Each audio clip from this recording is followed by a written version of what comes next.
Hey, I'm Alice. I'm a badge collector. I've been collecting badges for probably seriously about 5 years now, and it started with a bit of a Black Sabbath obsession with like their merchandise because the graphics are just really, really cool, and badges are sort of like a small, like lovely, tangible little object where you can pick them up fairly cheaply, and that spiraled into all sorts of different directions of badges. So focusing on music, but then also counterculture, advertising from the 80s, activism and protest. So it's been, an obsession starting from there. So the first Sabbath badge I got was the cross, which is like such an iconic symbol. And it's a little enamel pin with Black Sabbath written on it. So I think I was attracted to the sort of 80s era of merchandise in general because the enamel badges, they have this kind of like kitsch aspect to them as well. Some of the graphics are a bit like badly drawn, which makes them a bit endearing. And also the culture of battle jackets is really cool, and seeing people with like massive back pieces or just leather jackets covered in pins kind of drew me to that culture. I think there's a big connection with youth culture in pin badges because it's kind of like a little gateway for people to show their personality, which they want to do, especially when they're younger. So you don't have to go like full goth, you can just wear a little Marilyn Manson pin badge or something, and it expresses a little bit of your identity and what you're about before you really find your like gang. I think a great pin badge is something simple and bold, so it like kind of catches someone's attention. I think the CND badge is a really good example of perfect design. There's no words, it's just one little symbol which everyone can understand.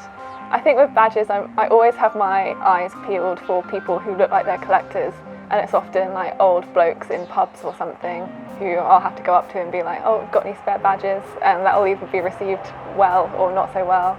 There's a lot of weird badges from the 80s, especially with advertising. There's lots of puns which maybe don't make sense. One of my favourite ones is it's a What's It's advert campaign, and it's got these like bubble letters spelt out with What's It's, and it just says what's it all about?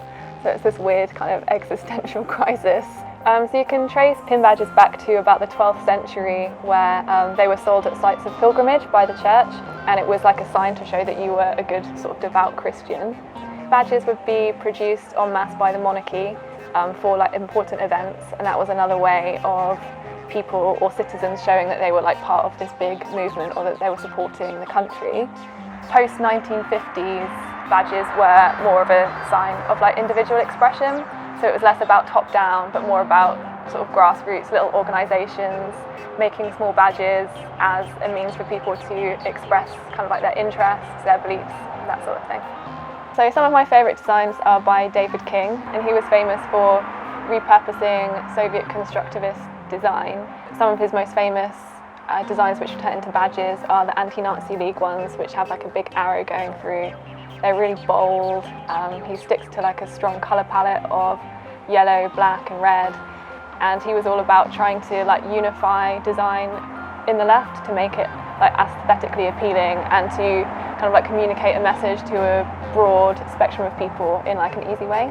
So there's this quite iconic badge which says wearing buttons is not enough. That was used to critique people who would go to protests or just wear a badge and not really do anything else about it. But ultimately, I think badges are a great way to kind of express solidarity.